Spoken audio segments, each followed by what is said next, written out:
श्री स्वामी समर्थ. जय जय स्वामी समर्थ. तुम्हा सर्वांचं पुन्हा एकदा अगदी मनापासून आपल्या या नवीन व्हिडिओमध्ये मी स्वागत करते. आपल्या हिंदू धर्मामध्ये कोजागिरी पौर्णिमेला विशेष महत्त्व आहे. नवरात्री संपल्यानंतर आपण कोजागिरी पौर्णिमेची वाटही बघत असतो आणि त्यानुसार तयारीसुद्धा सुरू करत असतो. अश्विन महिन्याच्या शुक्ल पक्षातील पौर्णिमेला शरद पौर्णिमा किंवा कोजागिरी पौर्णिमा म्हणून ओळखलं जातं. सर्व पौर्णिमांमध्ये या पौर्णिमेला विशेष स्थान आहे, कारण या तिथीला देवी लक्ष्मी ही पृथ्वीवर येते आणि घरोघरी फिरत असते असं म्हटलं जातं. कोजागिरी पौर्णिमेच्या रात्री भगवान इंद्र, लक्ष्मी, चंद्र आणि कुबेर यांची पूजा केली जाते. असं म्हटलं जातं की कोजागिरी पौर्णिमेला या देवता देवलोकातून पृथ्वीतलावर आशीर्वाद देण्यासाठी येतात आणि लोक त्यांना प्रसन्न करण्यासाठी जागरण करून आटवलेल्या अमृत स्वरूप दुधाचा नैवेद्य या देवतांना दाखवून प्रसन्न करून घेतात. म्हणूनच आपण कोजागिरी पौर्णिमा ही साजरी करत असतो. कोजागिरी पौर्णिमेच्या रात्री लक्ष्मी मातेची मनोभावे पूजा केल्यास आपल्याला लक्ष्मी प्राप्ती होते आणि आपल्या जीवनातलं जे काही दारिद्र्य आहे ते संपतं, जी काही गरिबी आहे ती नष्ट होते आणि देवी लक्ष्मी मातेची अखंड कृपा आपल्यावर राहते. कोजागिरी पौर्णिमेलाच लक्ष्मी मातेचा जन्म हा झाला होता असं म्हटलं जातं. तर अशा या परमपावन कोजागिरी पौर्णिमेच्या दिवशी आपण जर लक्ष्मी मातेचा कृपाशीर्वाद आपल्याला लाभावा, देवी लक्ष्मी माता ही आपल्या घरामध्ये स्थिर व्हावी, यासाठीच भगवान चंद्र, इंद्र, कुबेर आणि देवी लक्ष्मी माता यांची पूजा तर करायचीच आहे, पण त्यासोबत काही महत्त्वपूर्ण उपायसुद्धा आपल्याला करायचे आहेत. आणि हा उपाय केल्याने आपल्या जीवनातलं दारिद्र्य संपेल. आपल्या जीवनामध्ये ज्या काही आर्थिक अडचणी आपल्याला येत असतील तर त्या आपल्या दूर होतील. तर आजच्या या व्हिडिओमध्ये मी तुम्हाला असाच एक महत्त्वपूर्ण तुळशी संबंधित उपाय जो आपल्याला कोजागिरी पौर्णिमेला करायचा आहे याबद्दल संपूर्ण माहितीही सांगणार आहे. त्यामुळे ही अत्यंत महत्त्वपूर्ण माहिती जाणून घेण्यासाठी हा व्हिडिओ कुठेही स्किप न करता शेवटपर्यंत नक्की बघा. चला तर मग आपण आपल्या आजच्या या व्हिडिओला सुरुवात करूया आणि हा उपाय आपल्याला कोजागिरी पौर्णिमेच्या दिवशी कसा करायचा आहे याबद्दल संपूर्ण माहितीही जाणून घेऊया. तर यावर्षी कोजागिरी पौर्णिमा ही बुधवारी 16 ऑक्टोबर रोजी रात्री 8:41 सुरू होणार आहे आणि गुरुवारी 17 ऑक्टोबर रोजी दुपारी 4:56 संपणार आहे. त्यामुळे सूर्याने पाहिलेली तिथी ही आपण ग्राह्य धरत असतो. त्यानुसार गुरुवारी 17 ऑक्टोबर रोजी कोजागिरी पौर्णिमा तिथी ही साजरी केली जाईल. पण कोजागिरी पौर्णिमा ही 16 तारखेला रात्री 8:41 सुरू होत आहे. त्यामुळे 16 ऑक्टोबरला बुधवारीच आपल्याला रात्री भगवान इंद्रदेव, चंद्रदेव, कुबेर देवता आणि माता लक्ष्मी यांची जी काही पूजा करायची आहे तर ती आपल्याला 16 तारखेला बुधवारी रात्री करायची आहे. त्याचप्रमाणे दुधाचा नैवेद्य सुद्धा आपल्याला चंद्रप्रकाशामध्ये 16 तारखेला रात्री 12 वाजताच ठेवायचा आहे. आणि आजच्या या व्हिडिओमध्ये मी तुम्हाला जो काही तुळशी संबंधित उपाय हा करायला सांगणार आहे तर हा उपाय आपल्याला गुरुवारी करायचा आहे. हा उपाय तुम्हाला गुरुवारी 17 तारखेला करायचा आहे आणि हा उपाय तुम्हाला दिवसभरामध्ये तुमच्या वेळेनुसार करायचा आहे. आणि हा उपाय स्त्री किंवा पुरुष यापैकी कोणीही करू शकतं. पण जर स्त्रियांना मासिक धर्म असेल तर हा उपाय तुम्ही तुमच्या मिस्टरांकडून सुद्धा करून घेऊ शकतात. पण जर तुमच्या घरामध्ये सुतक असेल तर तुम्ही हा उपाय करू शकत नाही. आपल्या प्रत्येकाच्या घरामध्ये एक छोटंसं का होईना तुळशीचं रोपे असतंच आणि तुळशी ही आपल्या घरामध्ये असणं अत्यंत महत्त्वपूर्ण आहे, कारण तुळशी ही साक्षात लक्ष्मी स्वरूप आपण मानत असतो. तुळशी भगवान श्रीहरी विष्णूंना अत्यंत प्रिय आहे. त्यामुळे आपल्या घरामध्ये एक तरी तुळशीचं रोपे असलंच पाहिजे. आणि जर तुमच्या घरामध्ये तुळशीचं रोप नसेल तर तुम्ही गुरुवारी कोजागिरी पौर्णिमेला एक तुळस आणून ती आपल्या घरामध्ये लावू शकतात. ज्या घरामध्ये तुळशी मातेची नित्य नियमाने पूजा केली जाते आणि तुळशी मातेला जल अर्पण केलं जातं आणि तसंच तुळशी मातेसमोर दिवा हा प्रज्वलित केला जातो, त्या घरामध्ये देवी लक्ष्मीची अखंड कृपा राहते. त्या घरातून लक्ष्मी माता कधीही निघून जात नाही. त्या घरातील लोकांवर देवी मातेचा अखंड कृपाशीर्वाद हा कायम राहतो. तर यावर्षी कोजागिरी पौर्णिमा ही गुरुवारी आहे आणि गुरुवारी आपण देवी लक्ष्मी मातेला प्रसन्न करून घेण्यासाठी तुळशी संबंधित जर काही उपाय केले तर त्याचा आपल्याला खूप मोठा लाभ होतो. कोजागिरी पौर्णिमा आणि गुरुवार हे एकाच दिवशी असल्यामुळे अत्यंत शुभ योग हा जुळून आलेला आहे. त्यामुळे तुम्ही हा उपाय नक्कीच या कोजागिरी पौर्णिमेला करा. त्यामुळे तुम्हाला खूप मोठा लाभ होईल. तुमच्या आर्थिक समस्या दूर होऊन तुमची प्रगती होईल. कधी कधी खूप कष्ट मेहनत घेऊन सुद्धा आपल्याला त्याचा योग्य मोबदला हा मिळत नाही, किंवा खूप कष्ट आणि मेहनत घेऊन सुद्धा अपेक्षित यश हे आपल्याला मिळत नाही, अपेक्षित पैसा हा आपल्याला मिळत नाही. आपल्या हातामध्ये लक्ष्मी ही कायम चिरकाल स्थिर राहत नाही. घरामध्ये आलेला पैसा हा आला की लगेच खर्च होतो आणि महिन्याच्या शेवटी शिल्लक काहीही उरत नाही. अशी परिस्थिती जर तुमच्याही घरामध्ये असेल तर तुम्हाला आर्थिक समस्या या आहेत. तुमच्या घरामध्ये देवी लक्ष्मी ही स्थिर राहत नाही. तर देवी लक्ष्मीला स्थिर ठेवण्यासाठी काही विशिष्ट तिथीवर आपण जर काही विशेष उपाय केले तर यामुळे देवी लक्ष्मी माता ही आपल्या घरामध्ये कायम चिरकाल स्थिर होण्यास मदत होते. आणि कोजागिरी पौर्णिमा ही तर विशेष महत्त्वाची पौर्णिमा आहे देवी लक्ष्मी मातेची कृपा आपल्यावर होण्यासाठी आणि देवी लक्ष्मी मातेला प्रसन्न करून घेण्यासाठी, कारण याच दिवशी देवी लक्ष्मी मातेचा जन्म हा झाला होता. होता आणि म्हणून या दिवशी देवी लक्ष्मी माता ही आनंदी असते। आणि याच दिवशी जर आपण देवी लक्ष्मीची विशेष सेवा केली आणि काही महत्त्वपूर्ण उपाय केले तर देवी लक्ष्मी माता आपल्यावर विशेष प्रसन्न होते आणि आपल्या घरामध्ये चिरस्थायी अखंड वास करते। लक्ष्मी माता म्हणजेच पैसा हा कोणाला नकोय तर तो सर्वांनाच हवा आहे।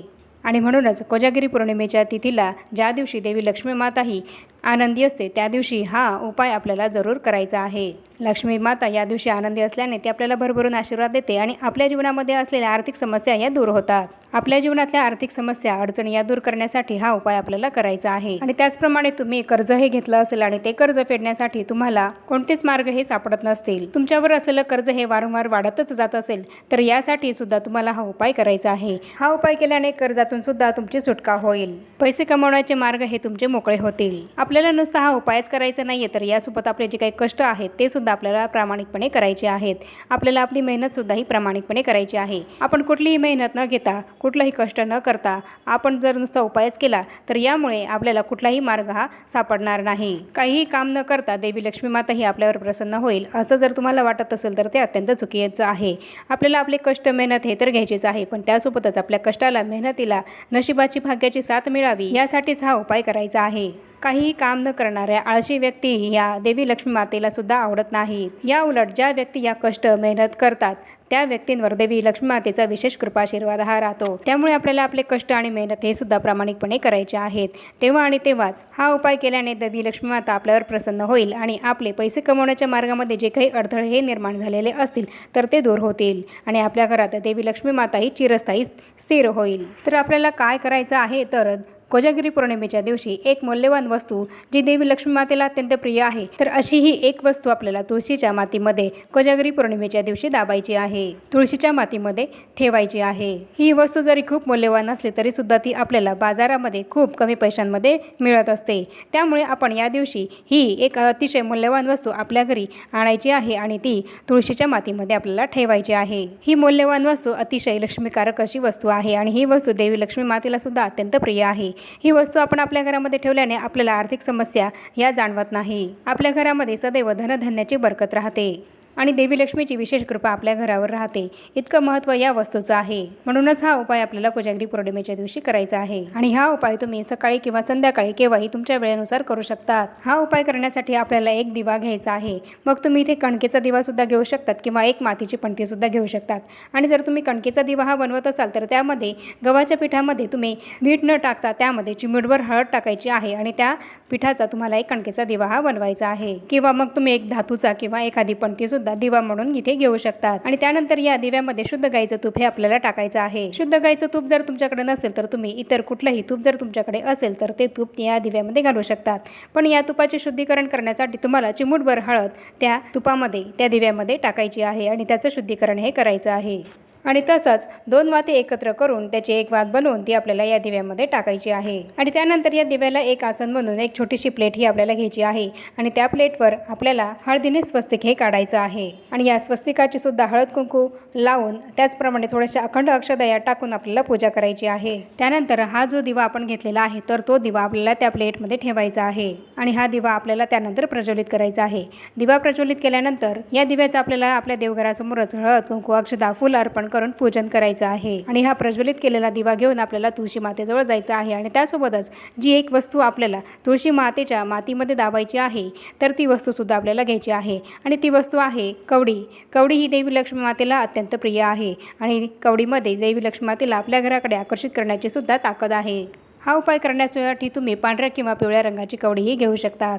तर हा प्रज्वलित केलेला दिवा आणि ही कवडी घेऊन आपल्याला तुळशी मातेच्या रोपापाशी जायचं आहे आणि तिथे गेल्यावर आपल्याला तुळशी मातेचं हळद कुंकू अक्षदा अर्पण करून फुल अर्पण करून आणि धूप दीप ओवाळून पूजन करून घ्यायचं आहे। आणि हा जो काही आपण दिवा प्रज्वलित केलेला आहे तर तो आपल्याला तुळशी मातेजवळ तिथे ठेवायचा आहे आणि ही जी काही कवडी आपण घेतली आहे तर त्या कवडीवर आपल्याला सेवा करायची आहे। त्यासाठी ही कवडी आपल्याला आपल्या उजव्या हातामध्ये घ्यायची आहे आणि हा उपाय करत असताना आपलं तोंड हे दक्षिणेकडे येणार नाही तर या पद्धतीने आपल्याला तुळशी मातेजवळ बसायचं आहे आणि आपल्या हातामध्ये ही जी काही कवडी आपण घेतलेली आहे तर ही कवडी आपल्या उजव्या हातामध्ये ठेवूनच आपल्याला 16 वेळा ओम नमो भगवते वासुदेवाय या मंत्राचा जप करायचा आहे। आणि या मंत्राचा जप करून झाल्यानंतर देवी लक्ष्मीला आणि भगवान श्री हरी विष्णूंना तुमच्या ज्या काही मनोकामना आहेत त्या पूर्ण होण्यासाठी विनंती करायची आहे। तुमची जी काही इच्छा आहे तर ती पूर्ण होण्यासाठी तुम्हाला विनंती करायची आहे। तुमच्या जीवनातल्या सर्व आर्थिक समस्या या दूर होण्यासाठी प्रार्थना करायची आहे। तुमची कुठलीही इच्छा असेल, मग ती नोकरी संबंधित असो किंवा मुलाबाळांसंबंधित असो, तर ती सर्व इच्छा तुमची पूर्ण होण्यासाठी विनंती करायची आहे। माता लक्ष्मी आणि श्री हरी विष्णू यांना आपल्याला या दिवशी मनोभावे प्रार्थना विनंती करायची आहे की माझ्या घरातलं दारिद्र्य हे संपू द्यात, माझ्या घरामध्ये पैसा हा खेळता राहू द्यात, माझ्या घरामध्ये धनधान्याची सदैव बरकत राहू देत, धनधान्याची कधीही कमतरता आमच्या घरामध्ये येऊ नये, आमच्या घरामध्ये माता लक्ष्मीने सदैव वास करावा, माता लक्ष्मी ही आमच्या घरामध्ये स्थिर व्हावी अशी प्रार्थना करायची आहे। आणि त्यानंतर आपण आपल्या उजव्या हातामध्ये घेतलेली कवडी जी आहे तर ती आपण प्रज्वलित केलेल्या त्या दिव्यामध्ये आपल्याला टाकायची आहे।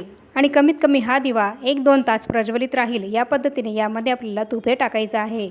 आणि जेव्हा हा दिवा शांत होईल, हा दिवा विझेल, तेव्हा यामध्ये जी कवडी आपण टाकली आहे ती आपल्याला त्या दिव्यामधून आपल्या हातामध्ये घ्यायची आहे। आणि पुन्हा आपल्या सर्व मनोकामना या पूर्ण होण्यासाठी भगवान विष्णू आणि माता लक्ष्मी यांना विनंती करायची आहे, आपली इच्छाही बोलून दाखवायची आहे। आणि जी कवडी आहे तर ती यानंतर तुम्हाला ती तुळशीच्या मातीमध्ये हलकीशी प्रेस करून तुळशीच्या मातीमध्ये दाबायची आहे। तुळशीच्या मुळांना इजा होणार नाही याची काळजी आपल्याला इथे घ्यायची आहे। यासाठी आपण तुळशीची माती ही आधीच थोडीशी तुळशीच्या मुळांना धक्का न लागता उकरून घ्यायची आहे। एक छोटासा खड्डा करायचा आहे आणि त्यामध्ये ही कवडी आपल्याला ठेवायची आहे। हलकीशी प्रेस करून तिथे आपल्याला त्या मातीमध्ये दाबायची आहे। आणि ही कवडी आपण त्या मातीमध्ये ठेवल्यानंतर त्या कवडीला आपल्याला हळद कुंकू हे अर्पण करायचं आहे आणि त्या कवडीवर त्यानंतर आपल्याला माती ही पुन्हा टाकायची आहे। तर या पद्धतीने हा उपाय आपल्याला कोजागिरी पौर्णिमेच्या दिवशी करायचा आहे। अतिशय मौल्यवान ही कवडी आपल्याला कोजागिरी पौर्णिमेच्या दिवशी तुळशीच्या मातीमध्ये ठेवायची आहे, तुळशीच्या मातीमध्ये दाबायची आहे। हा उपाय जर तुम्ही कोजागिरी पौर्णिमेच्या दिवशी केला तर तुमच्या घरामध्ये वर्षभर पैसा हा चहूबाजूने खेळता राहील। तुमचा एखादा व्यवसाय असेल तर त्या व्यवसायामध्ये सुद्धा तुम्हाला भरभराट होईल। वर्षभर तुमच्या घरामध्ये धनधान्याची कशाचीही कमतरता तुम्हाला भासणार नाही। आणि म्हणूनच लक्ष्मी प्राप्तीसाठी अत्यंत महत्त्वपूर्ण हा उपाय तुम्ही कोजागिरी पौर्णिमेच्या दिवशी नक्की करा। आणि आता या छोट्याशा माहितीसह आपण आपला आजचा हा व्हिडिओ इथेच थांबवूया। चॅनलवर जर तुम्ही पहिल्यांदाच आला असाल तर चॅनलला जरूर सबस्क्राईब करा आणि या व्हिडिओला जास्तीत जास्त लाईक आणि शेअरसुद्धा जरूर करा। आणि भेटूया पुन्हा अशाच नवीन एका माहितीपूर्ण आणि महत्त्वपूर्ण व्हिडिओसोबत। तोपर्यंत सर्वांना श्री स्वामी समर्थ।